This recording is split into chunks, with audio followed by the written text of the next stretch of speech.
Okay, so let's look at some multiplication and division puzzles. And this first 2 rows here, I think you should be able to get these on your own. 7 times what equals 42. Hopefully you know your facts well enough that you can say that is 6, and just do the rest of those on your own.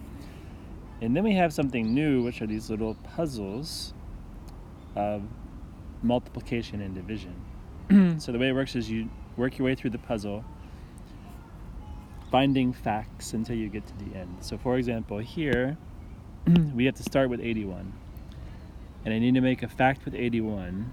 Right away I know 9 connects to 81, so I'm going to go here, 81 divided by 9, and that would give me 9.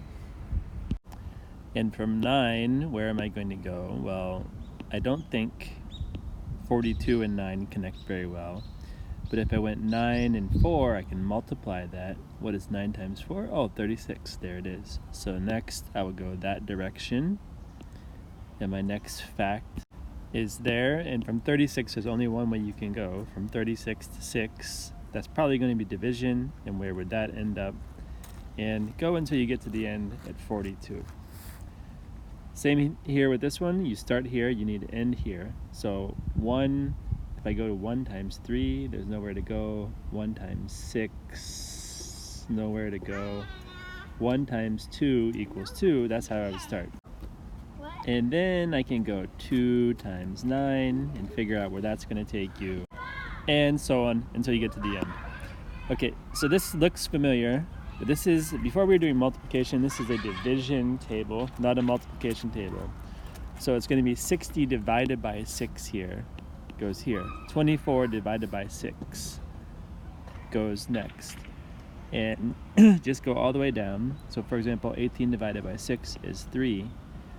And use these answers to help you with the other answers, right?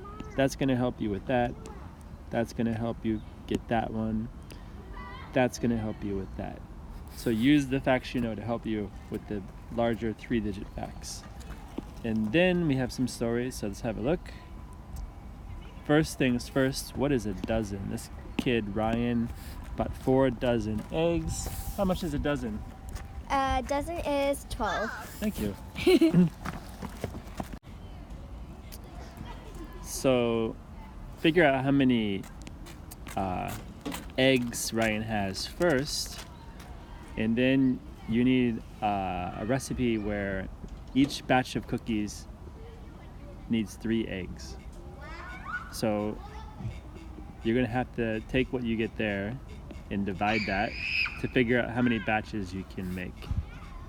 And then down here, you're writing your own story problem to match this equation.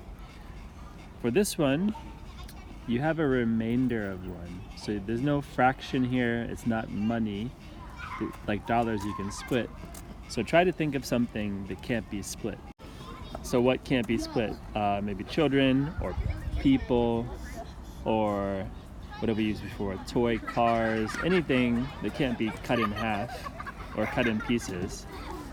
And then you need to have, so then you need something about like 5 groups, or 5 people shared them equally, or it depends on what you choose for your problem, but that's how you would write a story like that.